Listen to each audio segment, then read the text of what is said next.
Hello, I'm Sunny. The word of today is 白. In this video, I will teach you how to pronounce it, how to write it, and how to use it.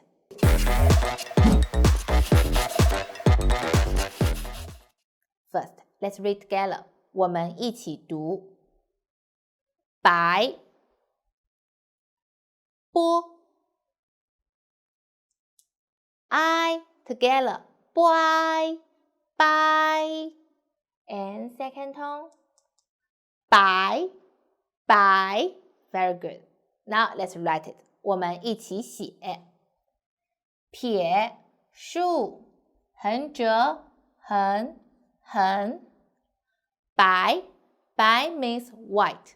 So we sometimes use 白色 white chalk, 白粉笔 or 白色粉笔 white paper, 白纸 I like white. I like wearing white. So how about you? Do you like white? 你喜欢白色吗？ Comment below and tell me. 在下方评论区告诉我。If you like today's video, please like and share it to your friend. Thanks for watching. See you next time. Bye bye.